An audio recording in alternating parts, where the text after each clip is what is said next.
Insônia, Stephen King.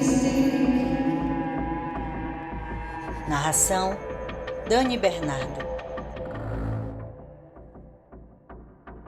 Parte 2. A Cidade Secreta. Os velhos deviam ser exploradores. T.S. Eliot. 4 quartetos. Capítulo 11. 1. A Derry dos Velhos Coroas não era a única cidade secreta que existia silenciosa na terra que Ralph Roberts sempre chamara de lá.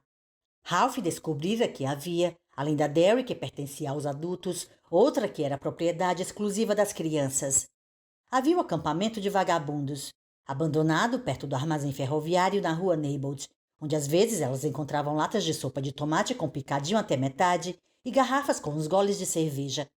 Havia o beco atrás do Teatro Aladdin, onde elas fumavam cigarros Budurhan e soltavam rojões Black Cat. Havia um velho homeiro debruçado sobre o rio, onde dezenas de meninos e meninas tinham aprendido a mergulhar. Havia a centena, ou talvez fossem centenas, de trilhas confusas que serpeavam pela tundra, um vale verdejante que cortava o centro da cidade como uma cicatriz mal curada. Essas ruas e estradas ocultas existiam abaixo do plano de visão dos adultos e, consequentemente, eram-lhes invisíveis. Embora houvesse exceções. Uma dessas fora o tira Aloysius Neal, o Sr. Neal para gerações de crianças em Derry.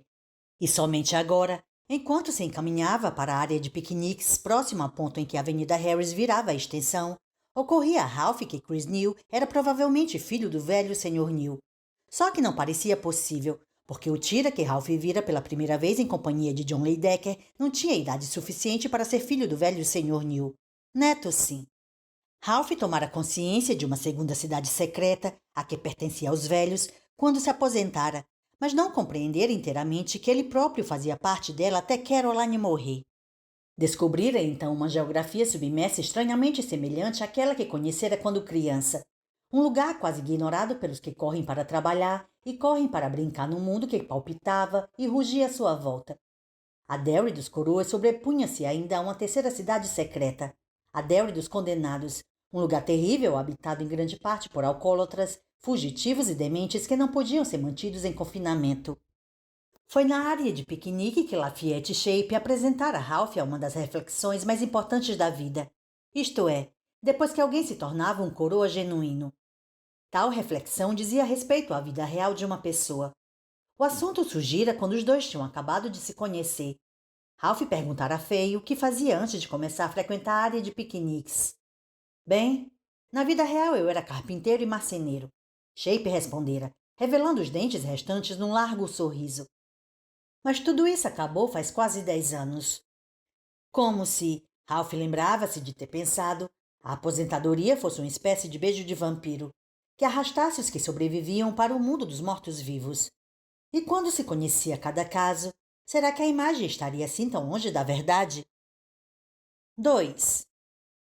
Agora, com o McGovey a uma distância segura, ou pelo menos assim esperava, Ralph entrou pelo maciço de cavalhos e bordos que isolava a área de piqueniques da extensão da Harris.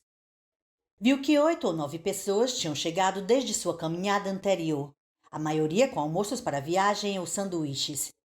Os Herbeles e os Els jogavam com um baralho encebado que o pessoal guardava no oco de um carvalho próximo. Fay e Doc Murrell, um veterinário aposentado, jogavam xadrez.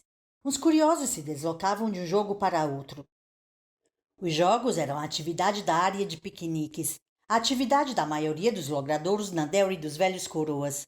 Mas Ralph achava que, na realidade, os jogos eram apenas uma moldura. As pessoas vinham ali para manter contato com a base, se mostrar, confirmar, ainda que para si mesmo, que ainda viviam algum tipo de vida, real ou irreal. Ralph sentou-se em um banco vazio próximo à cerca de tela e correu distraidamente o dedo pelas incisões feitas na madeira. Nomes, iniciais, vários foda-se, enquanto apreciava os aviões pousarem a intervalos de 2 minutos. Um Cessna, um Piper, um Apache, um Twin Bonanza, o Express das 11h45 vindo de Boston. Mantinha o ouvido atento ao fluxo e refluxo das conversas às suas costas. O nome de May Locker fora mencionado mais de uma vez. Era conhecida de muitos ali, e a opinião geral parecia endossar a da Sra. Perrine. Que Deus finalmente revelara misericórdia e pusera um fim ao seu sofrimento. A maior parte das conversas hoje, porém, abordava a visita iminente de Susan Day. Via de regra, a política não estimulava muita conversa entre os velhos coroas, que preferiam um bom câncer de intestino ou um infarto. Mas mesmo ali a questão do aborto exercia uma singular capacidade de atrair opiniões, inflamar e dividir. Ela escolheu uma cidade ruim para visitar. E o diabo é que duvido que ela saiba disso, disse Doc Murray, estudando o tabuleiro de xadrez com sombria concentração, enquanto Fay Shepin derrubava as últimas defesas do seu rei. As coisas aqui têm um jeito próprio de acontecer. Lembra-se do incêndio no Black Spot, Fay? Fay resmungou concordando e comeu o segundo bispo de Doc. Não compreendo esses pentelhos, comentou Lizazel, pegando na mesa de piquenique o primeiro caderno do News e indicando com um tapa a foto dos manifestantes encapuzados diante da Womancare. É como se eles quisessem voltar ao tempo em que as mulheres faziam os próprios abortos usando cabides. É justamente o que eles querem, disse Georgina Eberly. Calculam que, se uma mulher sentir bastante medo de morrer, ela terá o bebê. Nunca passa pela cabeça deles que uma mulher pode ter mais medo de parir um bebê do que de usar um cabide para se livrar dele. E onde é que o medo entra nessa história? Um dos curiosos, um velhote com cara de pá chamado Peterson, perguntou com truculência. Assassinato é assassinato. Tanto faz o bebê estar dentro como fora. Esta é a minha opinião. Mesmo quando são tão mínimos que precisa de um microscópio para enxergar, continua a ser assassinato. Porque se deixassem eles em paz, eles virariam crianças. Por esse raciocínio, você vira um Adolf Eichmann toda vez que bate uma punheta, disse Fay e mexeu a rainha. Cheque. Lafayette Shaping, exclamou Lizazel. Uma coisa não tem nada a ver com a outra. Peterson respondeu mal-humorado. Ah, não? Não teve um cara na Bíblia que foi amaldiçoado por Deus porque vivia se masturbando? Perguntou outro curioso. Você provavelmente está pensando em Onan. Informou alguém às costas de Ralph. Ele se virou assustado e viu o velho Dó. Trazia na mão a brochura com um grande número 5 estampado na capa. Diabos, de onde foi que você saiu? Perguntou-se Ralph. Podia quase jurar que, há poucos minutos, não havia ninguém parado atrás dele. Onan, Shmonan, falou Peterson. Mas espermatozoides não são bebês. Não? Fay perguntou. Então por que a Igreja Católica não vende camisinhas nos bingos? Conta pra mim. Isso é uma ignorância, retrucou Peterson. E se você não vê? Mas Onan não foi castigado por se masturbar. Interpôs Dorrance naquela voz aguda e penetrante de velho. Foi castigado porque se recusava a fertilizar a viúva do irmão e garantir sua descendência. Tem um poema de Allen Ginsberg, eu acho. Cala a boca, seu velho idiota. Peterson berrou e então fechou a cara para Fay Shepin. E se você não consegue ver que tem uma enorme diferença entre o homem tocar uma bronha e uma mulher jogar latrina abaixo o bebê que Deus pôs no ventre dela, você é tão idiota quanto ele. Que conversa mais sórdida, comentou Lizazel, revelando mais fascínio do que incômodo. Ralph espiou por cima do ombro dela e viu que uma parte da cerca fora despregada do poste e dobrada para trás, provavelmente pelos garotos que invadiam o local à noite. Isto pelo menos esclarecia o mistério. Ele não notara Dorrance porque o velho simplesmente não se achava na área de piqueniques. Andava perambulando pelos terrenos do aeroporto. Ocorreu a Ralph que ali estava sua chance de abordar Dorrance e talvez obter algumas respostas. Só que provavelmente ele próprio acabaria mais confuso que nunca. O velho Dó parecia demais com o gato careteiro de Alice no País das Maravilhas. Mais sorrisos do que substância. Grande diferença, não é mesmo? Fay provocava Peterson. E é. Manchas vermelhas afogueavam as bochechas rachadas de Peterson. Doc Murray mexeu-se pouco à vontade no banco. Olha aqui, vamos esquecer esta conversa e terminar o jogo, Fay. Está bem? Fay nem ouviu. Sua atenção continuava centrada em Peterson. Talvez fosse melhor você refletir sobre todos os esperminhas que morreram na palma de sua mão, todas as vezes que você se sentou no vaso pensando como seria bom se Marilyn Monroe segurasse seu... Peterson avançou com o braço e varejou as peças do tabuleiro no chão. Doc Murray encolheu-se, a boca trêmula, os olhos muito abertos e assustados, por trás dos óculos de aro rosa já emendados com fita isolante em 2 lugares. Grande! Fay gritou. Esse foi um argumento e tanto, hein, seu tarado? Peterson ergueu os punhos numa pose exagerada de John Sullivan. Vai querer brigar? Perguntou. Vem, vem. Fay levantou-se vagarosamente. De pé, era sem favor nenhum, uns 30 centímetros mais alto do que o cara de pá do Peterson e pesava mais uns 20 e tantos quilos a mais. Ralph mal podia acreditar no que via. E se o veneno se espalhara até ali, como estaria o resto da cidade? Parecia que Doc Murray tinha razão. Susan Day não devia nem imaginar a má ideia que era trazer o seu teatrinho a Derry. De certa maneira, de várias maneiras, Derry não era como os outros lugares.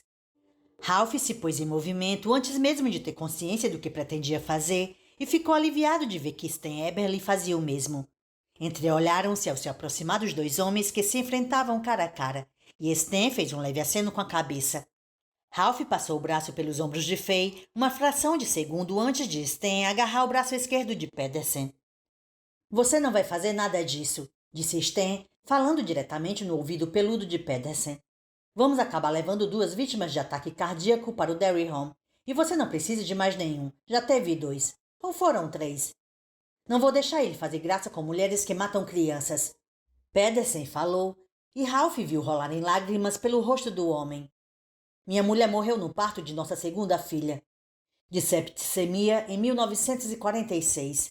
Por isso não vou tolerar essa conversa de matar bebês. Puxa, Fay disse num tom diferente. Eu não sabia disso, Halley. Sinto muito. Uma porra que você sente. Peterson exclamou, desvencilhando o braço do aperto de Stan Eberly. Avançou para Fay, que ergueu os punhos e tornou a baixá-los quando Peterson passou por ele às tontas, sem sequer olhá-lo. Enveredou pelo caminho entre as árvores que levava à extensão da Harris e desapareceu. À sua partida, seguiram-se 30 segundos de absoluto silêncio, interrompido apenas pelo zumbido de um aviãozinho Piper Cub. 3. Puxa vida! Fay exclamou finalmente. A gente vê um cara quase todo dia durante 5, 10 anos e começa a pensar que conhece tudo sobre a vida dele. Puxa, Ralph, eu não sabia como a mulher dele tinha morrido. Me sinto um cretino. Não fique assim arrasado, disse Stan. Vai ver, ele está de Chico. Cala a boca, falou Georgina. Já tivemos bastante conversa sórdida para uma manhã. Vou ficar satisfeito quando essa tal de Susan vier e for embora e as coisas puderem voltar ao normal, disse Fred Zell. Doc Murray estava de 4 no chão, recolhendo as peças de xadrez. Você vai querer acabar o jogo, Fay? Perguntou. Acho que me lembro da posição de todas as peças. Não. Sua voz, que permanecera firme durante o confronto com Peterson, agora parecia trêmula. Acho que já joguei bastante por hoje. Talvez Ralph queira jogar um preliminar do torneio com você. Acho que não vai dar, disse Ralph. Procurava Dorrance e finalmente localizou-o. Ele voltara a passar pelo buraco na cerca. Parara com o mato até os joelhos na estrada de serviço adiante, dobrando o livro nas mãos, enquanto observava o Piper Cub taxiar até o terminal da aviação geral do aeroporto. Ralph lembrou-se do jeito como Ed disparara por aquela estrada de serviço no velho Datsun marrom e xingara: anda logo, abre essa merda!" diante da moleza do portão. Pela primeira vez em mais de um ano, surpreendeu-se imaginando o que Ed estaria fazendo ali para começar. Do que estava? Fez um esforço para focalizar Fay novamente. Eu disse que você deve ter voltado a dormir bem, porque está com a aparência muito melhor do que estava. Mas agora acho que a sua audição é que está pifando. Acho que sim. Ralph respondeu e tentou sorrir. Estou pensando em fazer uma boquinha. Quer vir comigo, Fay? O convite é meu. Não, já engoli alguma coisa no coffee pot. Está pesado como um chumbo nas minhas tripas, para falar a verdade. Puxa, Ralph, o coroa estava chorando, você viu? Vi, mas não ligaria muito se fosse você. Ralph começou a andar na direção da extensão da Harris e Fay o acompanhou. Com os ombros largos, curvados e a cabeça baixa, Fay lembrava muito um urso ensinado vestido de gente. Caras da idade da gente choram à toa. Você sabe disso, não? Acho que sim. De qualquer modo, obrigado por me agarrar antes que eu piorasse as coisas, disse Fay com um sorriso grato. Você sabe como eu sou às vezes. Gostaria que alguém tivesse estado presente quando Bill e eu começamos a discutir. Ralph pensou. Não foi nada, respondeu em voz alta. Na realidade, eu é que devia estar agradecido a você. É mais uma qualificação para pôr no meu currículo quando me candidatar àquele empregão noturno na ONU. Fay riu gostosamente e deu uma palmada no ombro de Ralph. Sei, secretário-geral. Mediador número 1 da ONU. Você tem competência para isso, Ralph, fora de brincadeira. Não tenho a menor dúvida. Cuide-se bem, Fay. Ia-se virando quando Fay lhe tocou o braço. Você continua inscrito no torneio da semana que vem, não? O clássico Pista 3? Ralph levou um momento para entender o que ele estava dizendo, embora aquele fosse o principal assunto do marceneiro aposentado desde que as folhas começaram a se colorir. Fay vinha organizando o torneio de xadrez, a que chamava o clássico Pista 3, desde que encerrara sua vida real em 1984. O troféu era uma enorme calota cromada com uma coroa e um cetro extravagantes gravados no centro. Fay, sem favor nenhum, o melhor jogador entre os coroas, no setor oeste da cidade pelo menos, concedera a si mesmo o troféu em 6 das 9 ocasiões em que fora disputado, e Ralph desconfiava que perdera as outras 3 intencionalmente, só para manter os outros participantes interessados no torneio. Ralph não se ocupara muito com xadrez e showtono. Tinha tido outras preocupações. Claro, respondeu. Acho que sim. Fay sorriu. Ótimo. O torneio devia ter sido no fim da semana passada. Essa era a programação. Mas fiquei na esperança de que, se adiasse o torneio, Jimmy V poderia jogar. Mas ele continua no hospital. E se continuar adiando por mais tempo, ficará frio demais para se jogar ao ar livre. E vamos acabar nos fundos da barbearia do Duff Sprague, como aconteceu em 1990. O que houve com Jimmy V? O câncer reapareceu, disse Fay, acrescentando em tom mais baixo. Acho que desta vez ele não tem a mínima chance de se recuperar. Ralph sentiu um pesar súbito e surpreendentemente agudo com a notícia. Ele e Jimmy Vandermeer tinham se conhecido bem durante suas vidas reais. Naquele tempo, os dois viviam com o pé na estrada. Jimmy vendendo balas e cartões de festas, Ralph, materiais para gráficas e produtos de papel. E tinham se dado tão bem que chegaram a viajar diversas vezes juntos pela Nova Inglaterra, dividindo volante e acomodações mais luxuosas do que poderiam pagar sozinhos. Também tinham dividido os medíocres e solitários segredos dos vendedores viajantes. Jimmy contou a Ralph sobre a prostituta que furtara sua carteira em 1958 e a mentira que pregara a sua mulher, dizendo que um carona o roubara. Ralph contou a Jimmy a sua descoberta, aos 43 anos, de que se viciara em hidrato de terpeno, e a luta dolorosa e bem-sucedida para largar o hábito. Da mesma forma que Jimmy V não falara à mulher sobre a última piranha, tampouco Ralph contara a Caroline a estranha dependência de xarope para a tosse. Muitas viagens, muitas trocas de pneus, muitas piadas de vendedor com a bela filha do fazendeiro, muitos papos de fim de noite que entravam pela madrugada. Às vezes conversavam sobre Deus, outras sobre o imposto de renda. Em tudo, por tudo, Jimmy Vandermeer fora um companheirão.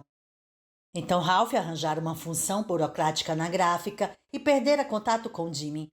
Só voltara a reatar o convívio ali e em alguns marcos que pontilhavam a Derry dos velhos coroas, a biblioteca, a sinuca, a sala dos fundos da barbearia de Duff Sprague e outros 4 ou 5 lugares. Quando Jimmy lhe contara, pouco depois da morte de Caroline, a luta que travara contra o câncer e que perdera um pulmão, mas que de resto estava bem, Ralph se lembrara do homem que discorria sobre beisebol ou pescaria enquanto atirava pelo quebra-vento guimbas e mais guimbas de cigarro acesas. Tive sorte, foi o que dissera. Eu e Duck, os dois tivemos sorte. Só que, aparentemente, a sorte não durara muito para nenhum dos dois, mas no fim também não durava para ninguém. Puxa, rapaz, comentou Ralph. Lamento saber disso. Ele está no Derry Home faz umas 3 semanas, disse Fay. Estão aplicando nele aquelas radiações e injeções de veneno que deviam matar o câncer, mas acabam matando lentamente o paciente. Estou surpreso que você não saiba. Imagino que esteja, mas eu não. A insônia não para de devorar as coisas, sabe? Um dia você não encontra o último envelope de sopa. No outro, o sentido do tempo. 2 dias depois, os seus velhos amigos. Fay balançou a cabeça. Porra de câncer. Dá medo o jeito com que fica espreitando a pessoa. Ralph concordou com a cabeça, pensando em Caroline. Em que quarto Jimmy está, você sabe? Talvez eu vá visitá-lo. Por acaso sei. 315. Você vai se lembrar? Ralph sorriu. Pelo menos por algum tempo. Vá mesmo se puder. Eles mantêm o Jimmy bastante dopado, mas ele ainda reconhece as visitas. E aposto que ia gostar de ver você. Ele me contou uma vez que vocês dois passaram grandes momentos juntos. Bem, sabe como é. 2 caras na estrada. Se tirávamos cara ou coroa para ver quem pagava o jantar, Jimmy sempre lhe pedia coroa. De repente, sentiu vontade de chorar. Que merda, não é? Faye disse baixinho. É. Bem, vá vê-lo. Ele vai ficar contente e você vai se sentir melhor. Pelo menos é assim que a coisa deve funcionar. E não se esqueça do torneio de xadrez. Faye terminou, empertigando-se e fazendo um esforço heróico para parecer animado. Se você desistir agora, vai matar as sementes que plantamos. Vou fazer o possível. Sei que vai. Fechou um punho e deu um soco de leve no braço de Ralph. E mais uma vez obrigado por me segurar antes de eu fazer uma coisa, sabe? Para depois me arrepender. Claro, mediador número 1. Sou eu mesmo. Ralph começou a descer pelo caminho que levava à extensão da Harris, então se virou. Está vendo aquela estrada de serviço ali adiante? A que vai do terminal até a rua? Apontou. Naquele momento, o caminhão de um serviço de buffet ia se afastando do terminal para aviões executivos e seu para-brisa refletia os raios do sol nos olhos dos dois. O caminhão parou um pouco antes do portão, interceptando o facho de luz da célula fotoelétrica. O portão começou a se abrir. Claro que sim, respondeu Faye. No verão passado, vi Ed de Pinot usando aquela estrada, o que significa que tinha um cartão magnético para passar pelo portão. Tem ideia de como é que ele teria arranjado um cartão? Você está falando do cara dos amigos da vida? O cientista que fez umas pesquisas sobre espancamento de mulher no verão passado? Ralph concordou. Mas estou falando do verão de 92. Ele dirigia um velho Datsun marrom naquela época. Faye deu uma risada. Não saberia distinguir um Datsun de um Toyota ou de um Honda, Ralph. Perdi a capacidade de diferenciar carros quando o Chevrolet perdeu o rabo de gaivota. Mas posso lhe dizer quem geralmente usa essa estrada. Fornecedores de comida, mecânicos, pilotos, tripulantes e controladores de voo. Alguns passageiros têm cartões, acho, quando fazem voos executivos com frequência. Lá os únicos cientistas são os que trabalham na estação meteorológica. É esse tipo de cientista que ele é? Não, ele é químico. Trabalhou nos laboratórios Hawking até pouco tempo. Brincava com ratinhos brancos, é? Bem, não há ratinhos no aeroporto, pelo menos que eu saiba, mas, pensando bem, tem outro pessoal que usa esse portão. Ah, é? Quem? Faye apontou para uma construção pré-fabricada com telhado de metal corrugado a uns 60 metros do terminal geral. Está vendo aquele prédio? É a Solutec. Que é a Solutec? Uma escola, respondeu Faye. Ensina o pessoal a voar. 4. Ralph voltou pela Avenida Harris com as mãos enormes metidas nos bolsos e a cabeça baixa, de modo que via pouco mais que as rachaduras na calçada que seus tênis calcavam. Tinha os pensamentos fixos em Ed de Pinot novamente e na Solutec. Não havia maneira de saber se a Solutec era a razão de Ed ter estado no aeroporto no dia em que batera na picape da firma de jardinagem. Mas, de repente, essa era uma pergunta que Ralph gostaria muito de ver respondida. Também tinha curiosidade de saber onde Ed estava morando ultimamente. Pôs-se a se imaginar se Joy Ledecker teria a mesma curiosidade e decidiu averiguar. Ia passando pela despretensiosa loja geminada em que funcionavam a George Lifford Contadores, de um lado, e a joalheria Maritime, pagamos o melhor preço pelo seu ouro do outro, quando foi sacudido de seus pensamentos por um latido curto e abafado. Ergueu os olhos e viu Rosalie sentada na calçada, bem na entrada superior do Parque Strawford. A velha cachorra ofegava. A saliva escorria da língua pendurada e formava uma poça escura no concreto entre suas patas. O pelo estava colado em chumaços escuros, como se ela tivesse corrido, e o lenço azul desbotado que trazia amarrado ao pescoço dava a impressão de tremer com sua respiração ofegante. Quando Ralph olhou, ela deu outro latido, que mais parecia um ganido.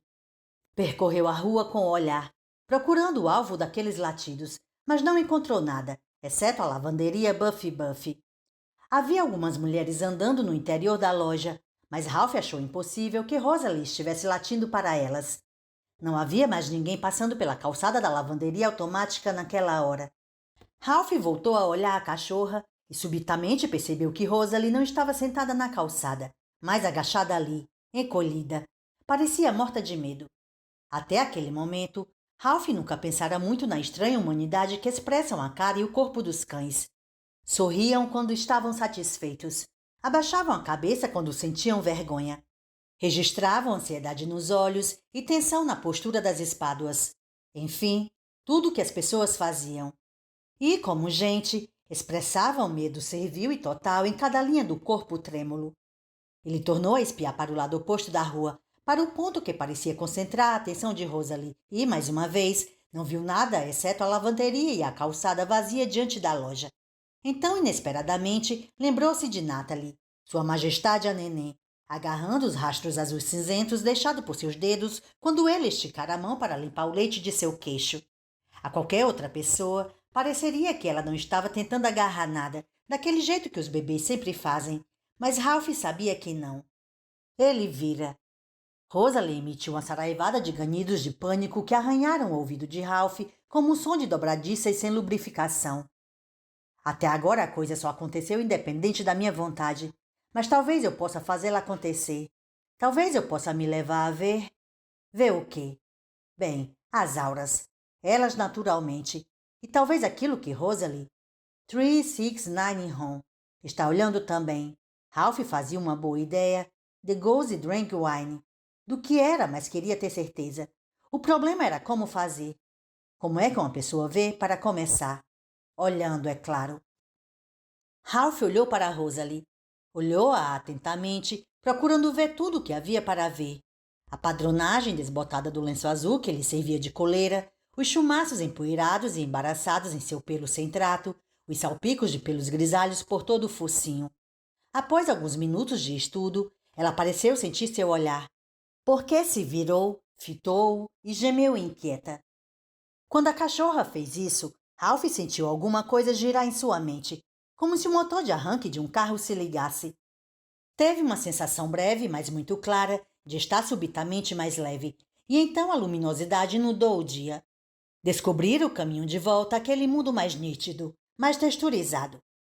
Viu uma membrana escura, que o fez pensar em clara de ovo choco, materializar-se em torno de Rosalie, e viu sair da cachorra um fio de balão cinza escuro. Seu ponto de origem, porém, não era a cabeça, como fora o caso das pessoas que Ralph observara nesse estado exacerbado de consciência. O fio de balão de Rosalie saía do focinho. Agora você conhece a diferença mais fundamental entre cães e homens, pensou. Suas almas residem em lugares diferentes. Totó, aqui, Totó, vem. Ralph fez uma careta e procurou evitar aquela voz, que lembrava giz arranhando o quadro negro. Levou as palmas das mãos quase até os ouvidos, antes de perceber que não adiantaria. Na realidade, não ouvia a voz com os ouvidos, e o ponto em que a voz mais incomodava estava no fundo de sua cabeça, onde as mãos não poderiam alcançar. Ei, seu porra pulguento! Você acha que temos o dia inteiro? Mexa esse rabo cheio de sarna e venha já aqui. Rosalie gemeu e transferiu o olhar de Ralph para o que quer que estivesse olhando antes. Começou a se levantar, mas tornou a cair sobre os quartos. O lenço que usava sacudiu com mais rapidez que nunca, e Ralph viu uma meia-lua escura se espalhar em volta de sua anca esquerda, quando a bexiga esvaziou. Ele olhou para o lado oposto da rua e lá estava o doutor número 3, parado entre a lavanderia e um velho prédio de apartamento vizinho. O doutor número 3, com seu avental branco, bem sujo, Ralph reparou, como se estivesse em uso há muito tempo, e seus jeans azuis de anão. Ainda trazia o Panamá de McGovern na cabeça. O chapéu agora parecia equilibrar-se nas orelhas da criatura. Ficava-lhe tão grande que a metade superior da cabeça parecia soterrada sob o chapéu. Sorria ferozmente para a cachorra, e Ralph viu uma fileira dupla de dentes brancos e pontiagudos, os dentes de um canibal. Na mão esquerda, segurava alguma coisa. Um velho bisturi ou uma navalha. Parte da mente de Ralph tentou convencê-lo de que era sangue o que via na navalha, mas tinha quase certeza de que era apenas ferrugem. O doutor número 3 meteu os 2 primeiros dedos da mão direita nos cantos da boca e tirou um assobio cortante que atravessou a cabeça de Ralph como uma broca. Na calçada, Rosalie encolheu-se e em seguida soltou um breve uivo. Levanta essa bunda e vem pra cá, vira-latas. Agora. Rosalie se levantou com o rabo entre as pernas e começou a caminhar esquiva na direção da rua. Ganhia ao caminhar, e o medo piorara tanto a perna coxa que ela mal conseguia cambalear. Os quartos traseiros ameaçavam escorregar para os lados a cada arranco relutante. Ei! Ralph só percebeu que tinha gritado quando viu uma nuvenzinha azul flutuar diante de seu rosto. Riscava uma teia prateada que lhe dava a aparência de um floco de neve. O anão careca girou na direção do grito de Ralph e ergueu instintivamente a arma que segurava. Sua expressão era um esgar de surpresa. Rosalie parara com as patas dianteiras na sarjeta e observava Ralph com os olhos castanhos arregalados e ansiosos. — Que é que você quer, coroa? Havia fúria naquela voz por ter sido interrompido, fúria por ter sido desafiado. Mas Ralph achou que havia outras emoções por trás. Medo? Gostaria de poder acreditar. Perplexidade e surpresa pareciam mais prováveis. Quem quer que fosse essa criatura, não estava habituada a ser vista por gente como Ralph, e muito menos desafiada. — Que foi, pé na cova? O gato comeu sua língua? Ou já se esqueceu do que queria? — Quero que deixe o cachorro em paz. Ralph se ouvia de duas formas distintas. Tinha uma razoável certeza de que estava falando em voz alta, mas o som de sua voz real era distante e fraco, como a música que saía dos fones de um Walkman posto de lado temporariamente. Alguém que parasse ao seu lado poderia ouvir o que dissera, mas Ralph sabia que as palavras teriam soado como um ofego breve e fraco. A voz de um homem que acabasse de levar um soco no estômago. Dentro de sua cabeça, porém, ele se ouvia como há muito não ocorria. Jovem, forte e confiante. O doutor número 3 deve tê-lo ouvido dessa segunda forma, porque relutou brevemente e tornou a erguer a arma. Ralph agora estava quase seguro de que se tratava de um bisturi. Um instante, como se quisesse se defender. Então pareceu recuperar-se. Abandonou a calçada, foi até a beira da Avenida Harris e parou na faixa de grama, coberta de folhas, entre a calçada e a rua. Enganchou os dedos na cintura dos jeans, puxou-a sobre o avental sujo e encarou Ralph mal-humorado por alguns momentos. Em seguida, ergueu o bisturi enferrujado no ar e fez um gesto desagradável e sugestivo de quem serra. — Você pode me ver. Grande coisa. Não meta o nariz no que não é da sua conta, pé na cova. O vira-lata é meu. O doutor careca virou-se para a cachorra agachada. — Não estou para brincadeiras com você, vira-lata. Passe já para aqui, agora. Rosalie lançou a Ralph um olhar suplicante e desesperado e, então, começou a atravessar a rua. Eu não me meto em histórias antigas. O velho Dolly aconselhara no dia em que lhe dera o livro de poemas de Stephen Dobbs. E já lhe disse para também não se meter. Dissera. De fato dissera. Mas Ralph tinha a sensação de que agora era demasiado tarde. E mesmo que não fosse, não tinha a intenção de entregar Rosalie ao desagradável anãozinho parado diante da lavanderia automática do outro lado da rua. Isto é, se pudesse evitá-lo. Rosalie, aqui, cachorrinha, junto. Rosalie deu um único latido e correu para Ralph. Colocou-se atrás de sua perna direita e sentou ofegante, com os olhos postos nele. E ali estava outra expressão que Ralph descobriu que podia ler com facilidade. Uma parte de alívio, duas partes de gratidão.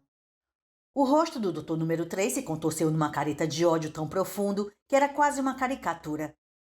É melhor mandar ela para cá, coroa. Estou avisando. Não. Vou ferrar você, coroa. Vou ferrar você pra valer. E vou ferrar seus amigos. Tá me ouvindo bem? Tá. De repente, Ralph ergueu a mão na altura do ombro com a palma voltada para o lado da cabeça, como se pretendesse dar um golpe de karatê. Baixou rápido a mão e observou, assombrado, uma cunha de luz azul voar da ponta de seus dedos e atravessar a rua como uma lança.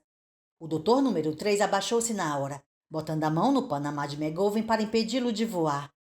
A cunha azul passou raspando a uns 5 ou 6 centímetros daquela mãozinha em cima do chapéu e atingiu a vitrine do Buffy Buffy. Ali se espalhou como se fosse um líquido sobrenatural e, por um instante, o vidro empoeirado refletiu o azul radioso e perfeito do céu daquele dia. Apagou-se após um instante e Ralph viu de novo as mulheres no interior da lavanderia, dobrando roupas e metendo-as nas máquinas de lavar, como se nada tivesse acontecido. O anão careca endireitou-se, fechou os punhos e sacudiu-os para Ralph. Em seguida, puxou o chapéu de McGovern da cabeça, meteu a aba na boca e arrancou um pedaço.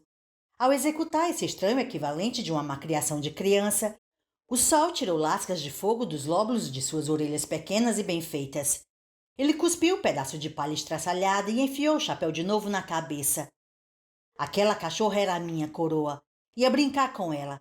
Acho que, em vez disso, vou ter que brincar com você, hein? Você e os panacas dos seus amigos. Caia fora daqui.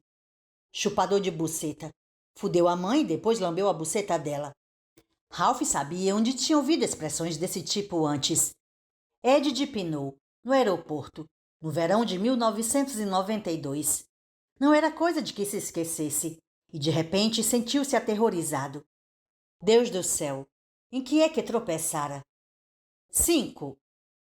Ralph ergueu a mão até o lado da cabeça outra vez, mas alguma coisa interior mudara. Poderia abaixá-la de novo naquele gesto de karatê, mas tinha quase certeza de que, desta vez, não produziria nenhuma cunha azul voadora. Mas aparentemente o doutor não sabia que estava sendo ameaçado com uma arma sem balas. Encolheu-se, levantou a mão que segurava o bisturi no gesto de quem se protege. O chapéu grotescamente mordido escorregou por cima de seus olhos e, por um momento, ele pareceu uma versão teatral de Jack o Estripador. Alguém que estivesse procurando se livrar de uma impotência patológica causada pela baixa estatura. Vou tirar a forra, coroa. Pode esperar. Pode esperar. Nenhum pé na cova vai folgar comigo. Mas por ora, o doutorzinho careca já se enchera. Deu meia volta e entrou correndo pelo caminho cheio de mato entre a lavanderia e o prédio de apartamentos, com o avental demasiado comprido esvoaçando e batendo nas pernas dos jeans. A luminosidade do dia desapareceu com ele. Até certo ponto, Ralph assinalou essa passagem com sentidos que nunca suspeitara possuir. Sentia-se totalmente desperto, totalmente energizado e quase explodindo de prazerosa excitação. Botei-o para correr, por Deus. Botei o filho da puta para correr. Não fazia a menor ideia de quem poderia ser realmente a criatura de avental branco, mas sabia que salvara Rosalie de suas garras e por ora bastava. As perguntas incômodas sobre sua sanidade poderiam voltar sorrateiras amanhã de manhã, quando se sentasse na poltrona contemplando a rua deserta, mas no momento sentia-se o máximo. Você viu ele, não viu, Rosalie? Você viu aquele coisinha? Baixou os olhos, descobriu que Rosalie já não se encontrava junto dele e ergueu a cabeça em tempo de vê-la entrar num parque mancando, a cabeça baixa, a perna direita repuxando dura para fora a cada passada dolorosa. Rosalie! Chamou. Ei, cachorrinha! E sem saber realmente por quê, exceto que tinham vivido juntos uma coisa extraordinária, Ralph saiu atrás dela, de início apenas andando rápido, depois correndo, finalmente dando tudo o que podia. Mas não correu assim por muito tempo. Uma dor aguda, que parecia uma agulha em brasa, enterrou-se em seu lado esquerdo e logo se espalhou por metade do peito. Ele parou na entrada do parque com o corpo dobrado, no cruzamento de dois caminhos, as mãos apoiadas nas pernas, bem acima dos joelhos. O suor escorreu para seus olhos, ardendo como se fosse lágrima. Ele ofegava asperamente, perguntando-se se seria apenas o tipo de pontada normal que se lembrava de sentir no último trecho da pista de corrida na escola secundária, ou se aquilo era o princípio de um ataque cardíaco fatal. Passados 30 ou 40 segundos, a dor começou a regredir. Portanto, talvez fosse mesmo apenas uma pontada. Mas era bom um argumento em favor da tese de McGovern, não? Vou lhe dizer uma coisa, Ralph. Na nossa idade, os distúrbios mentais são comuns. Na nossa idade, são super comuns.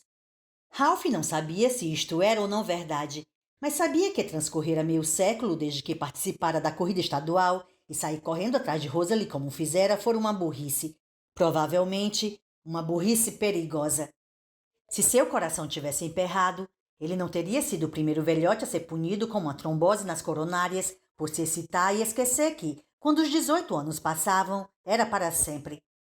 A dor praticamente cessara e ele ia recuperando o fôlego, mas as pernas continuavam pouco confiáveis, como se ameaçassem ceder nos joelhos e deixá-lo cair no caminho de brita sem o menor aviso. Ralph ergueu a cabeça procurando o banco de jardim mais próximo e viu algo que o fez esquecer cachorros vadios, pernas bambas e até possíveis ataques cardíacos. O banco mais próximo encontrava-se a uns 15 metros adiante, no caminho da esquerda, no topo de uma elevação suave. Lois Chase estava sentada naquele banco, com seu casaco azul de outono. Trazia as mãos enluvadas entrelaçadas ao colo e soluçava como se seu coração fosse partir.